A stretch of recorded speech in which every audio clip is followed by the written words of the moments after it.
Welcome to G Fun Facts Online. Today, we are going to change the way you look at the ground beneath your feet. Usually, we view soil as a passive stage for life, just a dark, inert matrix where roots anchor themselves and worms burrow. But if we zoom in to the nanometer scale, this static view dissolves completely. Instead, we find a frantic, high-stakes chemical marketplace. Amidst the chaos of decaying leaves and microbial feeding frenzies, a silent struggle plays out that will determine the future of our planet's climate. At the very center of this struggle is a common, often overlooked element: iron. Specifically, the reddish-brown minerals we commonly know as rust. For decades, scientists have known that soil is the Earth's second-largest carbon sink, holding more carbon than the atmosphere and all the world's vegetation combined. We are talking about roughly 500 billion tons of carbon. Yet, the mechanism behind this storage has been a subject of intense debate. Why does some organic matter break down in days, while other bits persist for millennia, effectively locked away from the atmosphere? The answer lies in what we are calling the rust trap. Recent breakthroughs, including a landmark study from Northwestern University in late 2025, have revolutionized our understanding of how iron minerals act as a carbon vault. This discovery has shattered old paradigms of soil science, shifting our view from humus as a stable substance to mineral-associated organic matter as a dynamic, protected state. To understand how a mineral can lock away carbon for thousands of years, we must first abandon the idea of soil as a simple mixture of sand, silt, and clay. At the molecular level, soil is an aqueous environment, a thin film of water-coating mineral surfaces where ions and molecules drift and collide. Iron oxides come in many forms in the soil. There is hematite, the stable, crystalline mineral that gives tropical soils their deep red hue. There is goethite, often yellowish-brown and common in temperate regions. But the true superstar of carbon sequestration is ferrihydrite. Ferrihydrite is a short-range ordered mineral. Unlike hematite, which has a perfect repeating crystal lattice extending in all directions, ferrihydrite is poorly crystalline. It forms tiny, chaotic nanoparticles with a massive surface area relative to its volume. It is often described as metastable. It forms quickly when iron is released from weathering rocks or microbial activity, but it chemically wants to eventually turn into more stable forms like goethite. For years, scientists assumed that positively charged minerals simply attracted negatively charged organic molecules. This would be a basic electrostatic attraction, like a balloon sticking to a wall. While true, this bond is weak and easily broken. The 2025 Northwestern study, led by Ludmila Aristilda, revealed something far more sophisticated. Using advanced atomic force microscopy and molecular modeling, researchers discovered that ferrihydrite's surface is not a uniform positive charge. Instead, it is a nanoscale mosaic of positive and negative patches. This heterogeneity allows the mineral to interact with a staggering diversity of organic molecules. There are three main mechanisms at play here. First is ligand exchange, which acts as the anchor. This is the strongest bond. An organic molecule, like a carboxylic acid from decaying plant matter, swaps a hydroxyl group on the iron surface for one of its own oxygen atoms. This forms a direct covalent bond between the carbon structure and the iron metal. It is not just sticking, it is chemically welding the carbon to the rock.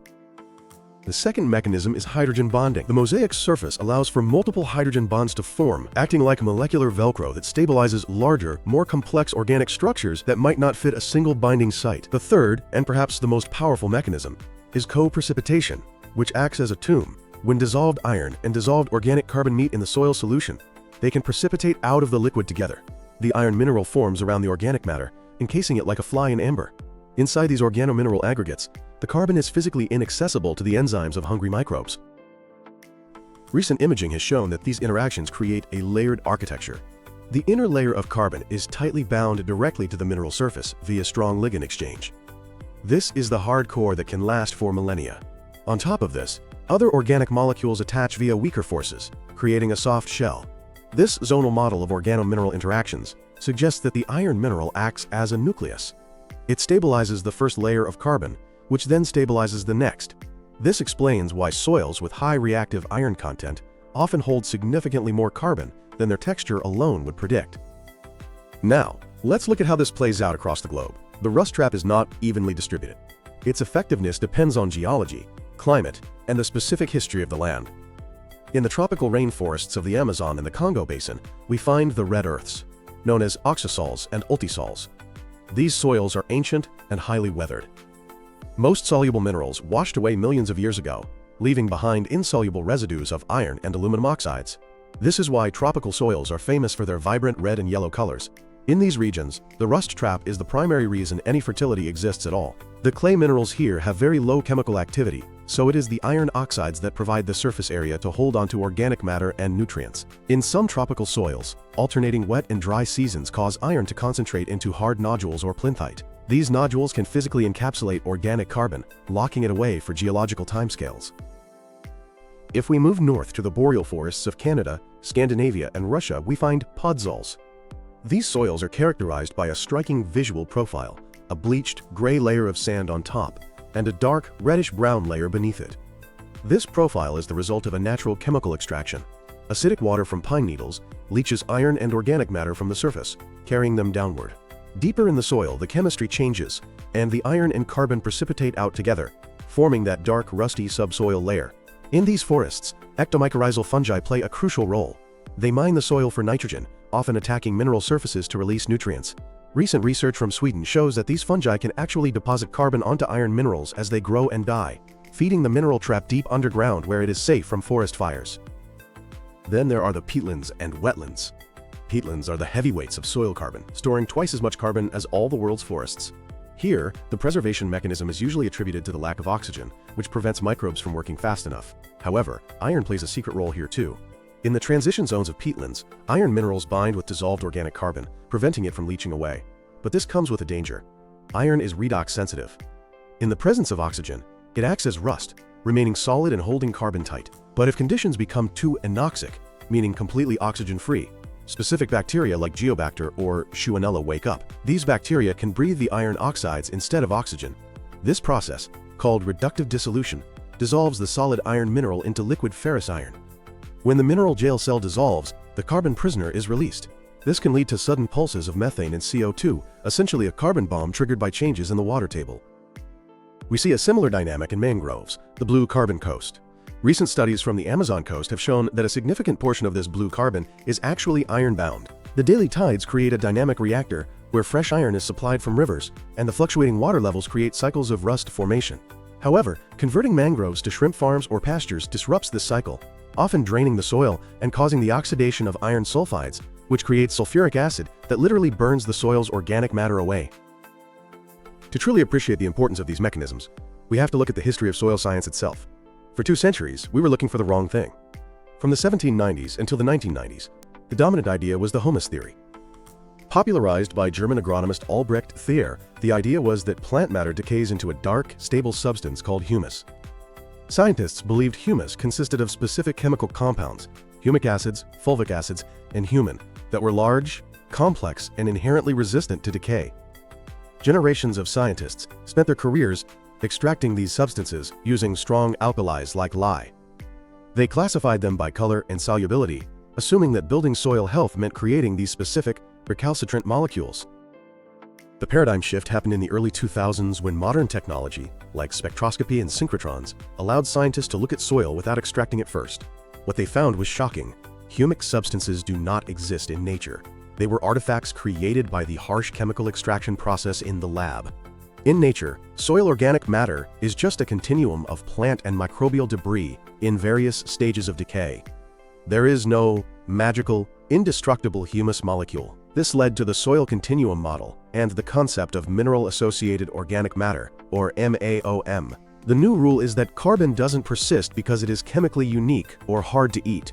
It persists because it is protected. Sugars and proteins, which are highly edible substances that should vanish in hours, can last for centuries if they are chemically bonded to an iron mineral or trapped inside a soil aggregate. This shift, championed by scientists like John Lehman and Francesca Catrufo, completely changed our focus. We stopped trying to breed superplants with tough residues and started looking at the mineral matrix, effectively the capacity of the soil bucket itself. This realization that soil carbon is protected rather than permanent is both empowering and terrifying. It means the rust trap is not a safe deposit box. It is a bank vault that can be robbed if the security conditions change. One major threat is the redox seesaw. As the Arctic warms, permafrost soils that have been frozen for millennia are thawing. If they thaw into a waterlogged slush, the environment becomes anoxic. Iron-reducing bacteria will thrive, dissolving the ancient iron oxide bonds and releasing carbon that has been trapped since the Ice Age. This turns a carbon sink into a methane source. A similar process occurs in agricultural floods or rice paddies. Another threat is acidification. The bond between carbon and iron is pH dependent. Generally, slightly acidic to neutral conditions favor strong bonding. However, extreme acidification, often caused by excessive nitrogen fertilizer use, can alter surface charges. If the pH drops too low, aluminum becomes soluble and toxic, potentially interfering with iron-carbon bonds. There is also the issue of root exudate priming. Plants are not passive observers.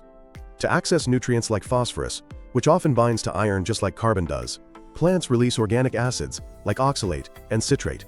These acids are designed to attack iron minerals. It is a rusty trade. Plants trade carbon sugar to microbes or release acids to dissolve rust and grab the phosphorus trapped inside. In doing so, they inadvertently unlock the old carbon trapped in that rust.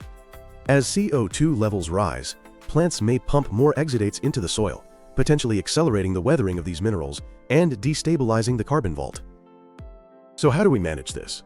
If we understand the rust trap, we can use it.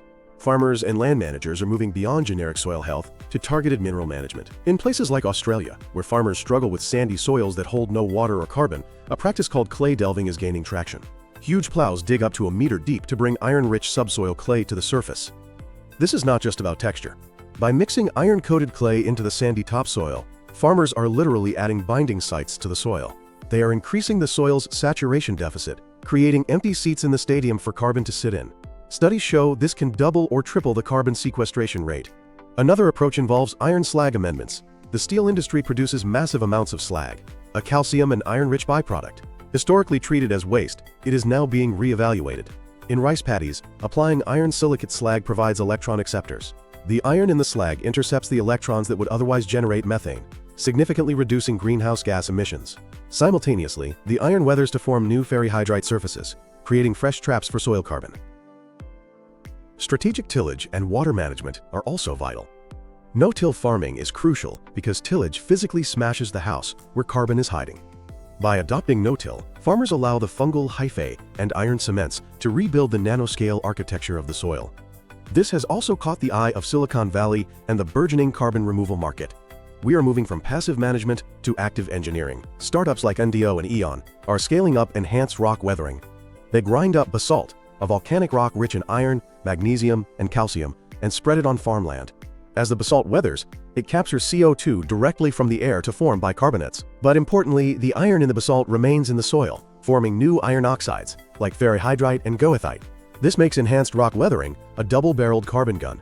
It captures carbon chemically via weathering and creates new mineral surface area to trap organic carbon produced by the crops. Some companies are taking it even further. Fabric Nano is engineering enzymes and immobilizing them on rock particles to speed up the weathering process from decades to years. Loam Bio focuses on the biological side, coating seeds with specific microbial fungi selected for their ability to produce sticky residues and associate with soil minerals. They are essentially deploying microscopic construction crews to build the rust trap faster and more efficiently. Some researchers are even proposing terrestrial iron fertilization, using chelated iron to specifically target carbon-poor soils, artificially increasing the capacity of the field to hold carbon. In conclusion, the rust trap redefines our relationship with the ground. Soil is not just dirt, it is a vast, battery-like matrix of charged particles holding onto the energy of ancient suns. Iron minerals are the guardians of this vault. They are the reason that carbon can persist for millennia, bridging the gap between the rapid biological cycle of life and the slow geological cycle of rock. As we face the climate crisis, the rust trap offers a rare glimmer of hope. It is a natural mechanism that is scalable, proven by millions of years of Earth history, and compatible with agriculture. But it requires a new level of sophistication. We cannot just dump compost and hope for the best. We must nurture the mineral matrix, managing pH, moisture, and physical disturbance to keep the vault door locked.